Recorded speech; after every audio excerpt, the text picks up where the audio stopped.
your company looks like it's doing some cool things. So I wanted to start out with that. Why don't you talk a little bit about Because Intelligence and summary of, where you started, where you're going, like why you started the company. Yeah, sure.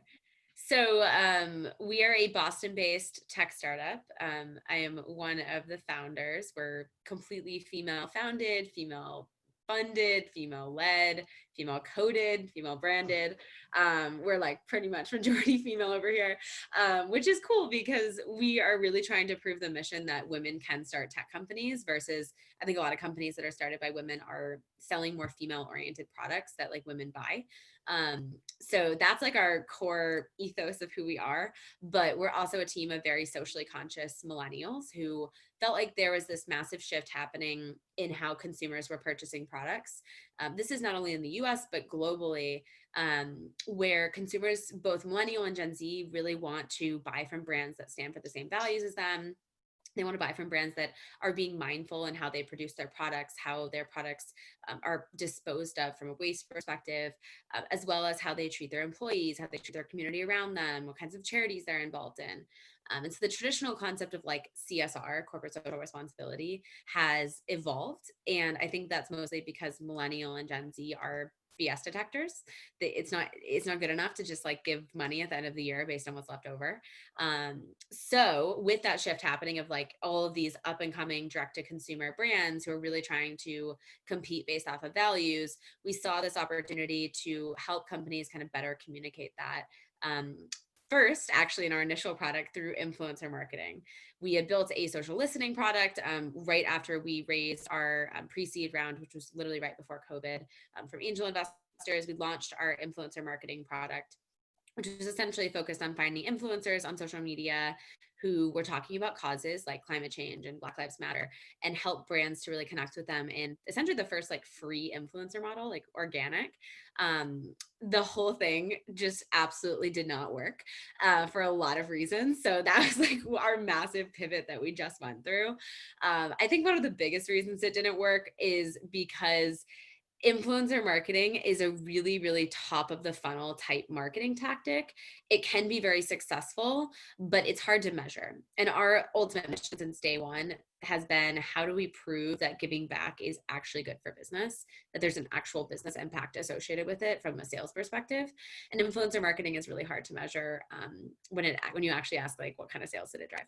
So that is one of the big reasons why we pivoted. And what we're working on now, we literally are about to launch our beta. We've been signing on our early beta customers, is building a Shopify plugin that helps I think there's like almost 1 million small to medium sized businesses on Shopify, mostly, direct to consumer and e-commerce brands, to essentially like causify their e-commerce sites. So we help to incorporate cause messaging throughout that e-commerce buying journey. So as someone is perhaps buying a pair of sneakers, instead of just looking at the price and the features and the colors, instead they're able to get delighted with little nuggets of information around how that purchase of sneakers will save baby sea turtles or reduce the amount of CO2 in the atmosphere, in order to gamify for the consumer their impact on an individual level.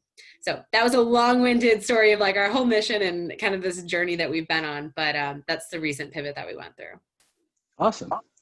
So I'll be honest, my background is engineering. So my marketing experience is like, I watched a YouTube series in the last month or so. But from what I understand, and please correct me if I'm wrong, it seems like traditionally cause marketing and really reaching that kind of, I'm going to draw on Simon Sinek, if that's okay. That the whole start with why concept is like that. There's a lot of mental energy that has to go into that, right? And there's in order to capture that even in an e-commerce site, there's a lot of kind of manual effort that goes into that. And it seems like by building a technology platform or a Shopify plugin, as you said, is kind of a way to maybe automate that more. Am I understanding that correctly? Yeah. So I think there's a couple of things that we're doing that are kind of our secret sauce of first off being first to market, but also kind of providing some differentiation, is that historically, the way that brands talk about their cause on their e-commerce site is in an About Us page or our story page that's like all the way at the bottom of the navigation. Like you have to just keep scrolling. More enterprise brands do it on like a sustainability page or a corporate social responsibility page. People don't ever look at those pages because they're totally the back of the website. They don't have any products on them. They're not high converting pages. And frankly, this generation has a short attention span. So we decided we need to figure out how to plug cause marketing elements, whether it's through little animations or just little additions to the white space on the product details page, on the product grid, in the shopping cart, all of these like strategic elements that delight the consumer while they're on their journey. So I like to use the analogy of like you're driving and you're just trying to get to your destination, but you're passing street signs along the way that give you information of where you're going. They're not making you stop. They're not distracting you like a pop-up would, but they're just giving you this little nuggets of information as you're driving along. That's how we're thinking about it from a cause marketing perspective. And we're setting up a whole powerful backend that helps companies who have complex giving models, which is a lot of companies today. So not just the buy one, give one, or, oh, hey, we donate to charity, but a lot of these brands have thought very thoughtfully about how sustainability incorporates into their supply chain, how they're, reducing the amount of waste through upcycle programs. All of those different giving models are complex and require a complex backend to be able to power the front end messaging. Cool.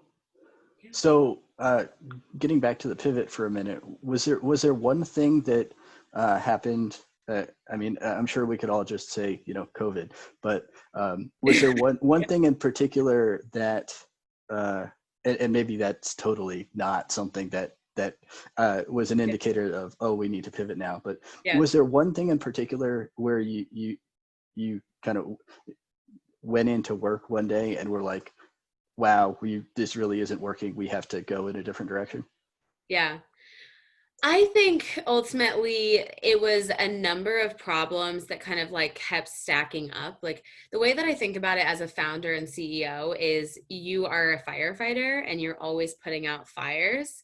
So it's very normal for fires to be burning on a daily basis, and you just ignore the small ones until they get bigger and until they're like burning your house down. So I think we kept running into all of these small challenges that were just fires burning all over the place. Like, for example, running into challenges with the Instagram API. We had initially built our product on Twitter. We knew that our users wanted us to build on Instagram, but we were running into challenges. That wasn't necessarily going to burn the house down, but it was a big fire that was starting to grow. Then we started to run into challenges of our user not wanting to use our product. So our decision maker wanted them to use it, but our user didn't. That was another fire. And like we added like 7 more fires to the point where it was this like, house completely burning down. And I think that was when I finally realized like there was just too many problems to solve. I think as entrepreneurs, we're very used to there being a lot of problems and a lot of challenges, but when it becomes too many where you just can't see through the tunnel anymore, you can't see a path forward, that was really the breaking point for us. So I don't really know if it was one thing. It was more just the market opportunity was clouded by way too many fires. That makes sense. A ton of tiny little fires is definitely going to kill you. There's no way around that. Yeah, and that's always the hard point. Like I remember when we came to that point, I wasn't quite sure how my team was feeling. But obviously, like I'm trying to lead the company. I knew it was ultimately going to be my decision. And so I just went into this like dark hole one night where I just started like writing a bunch of things down and was like, these are all the problems. How many of these do I think I can like get us over versus how many of these are going to be detrimental to the company? And when I finally went to my team the next day, it was like, guys, I don't want to do this product anymore. I don't know what we're going to do next, but I hope that you'll stand by me. And my whole team was like, yup, I totally agree. I was like, really? Wait, why didn't nobody tell me?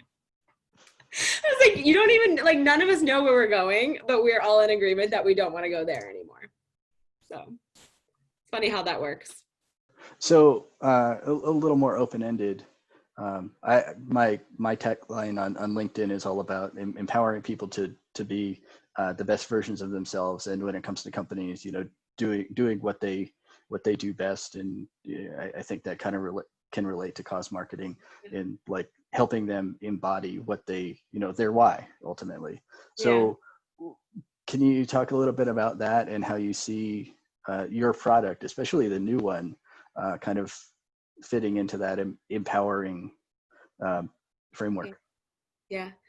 Well, I mean, I think ultimately one of the biggest pieces of our mission since day one, it's so funny that you mentioned Simon Sinek and that the why. I remember that video. One of my advisors, I'll do a little shout out to Curtis Owens. He's a top executive at Fidelity, and he's always kind of like mentored us on more of the corporate side of things, especially selling to enterprise brands, which was our old focus.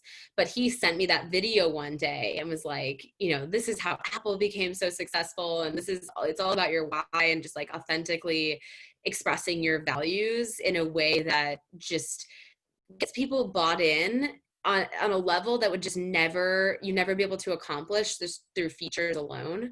And that was kind of like the initial spark for starting this company, where I was like, I want to help brands figure out how to create a human connection with their consumers, especially knowing how these trends are shifting in consumer behavior. And it's always kind of been this mission from day one of, it's so hard nowadays to sell these products like sneakers and toothbrushes and pet food that are just so hard to differentiate. Most of the features are the same. You can get almost all of it on Amazon in literally one click. And in today's world, you've got to be able to connect on those values on something deeper. So I think at the end of the day, even though what we're doing is cause marketing, we hope to expand into more what we like to call belief marketing. And we're kind of playing around with how we actually coined that term. But I think belief marketing really sums it up of like, how do you connect with people based on their beliefs? Like if you think about how Nike has been so successful, it's based on the belief of just do it. That's not specifically a cause per se, and we're focused more on the like social responsibility side of the equation, but they built their entire brand and differentiation off of a concept, off of a value that people can relate to. And they've been able to tie that into causes like with Colin Kaepernick and Black Lives Matter. Awesome. So how can people find you and Because on the internet, or, if once COVID is over, if people are in Boston, can they find the company in Boston? Do you guys have an office or? Yeah. So online, becauseintelligence.com. We also are on Instagram. We post a ton of kind of badass lady boss content on Instagram. So for any either female founders or female leaders who are just looking for fun, sassy content associated with running a company or leading a company as a woman. We have tons of cool content there, and myself and my co-founder Carolina are posting a bunch of content on our journey there. And then on LinkedIn, both on my personal profile, Ashland Stansbury, and on Carolina Trevino Lopez, her profile and mine both have weekly videos associated with our journey. So probably how you found me, actually. We're just posting all of these highs and lows of like the crazy ass stuff that's happening in our lives as founders, also both being in our 20s and our first companies. So we're posting tons of videos there for people to follow along. And then in Boston, we were actually at an office called Venture Lane, which is near Government Center. We literally just moved in there before COVID. We're not there currently just because of work from home and all of that stuff. We might go back in the future. So we'll stay tuned on physical location. Awesome. Well, thanks for joining me. I look forward to seeing what Because does in the future, and how you guys do amazing things in cause marketing and belief marketing. I appreciate that. Well, thanks, Brian. Appreciate you having me.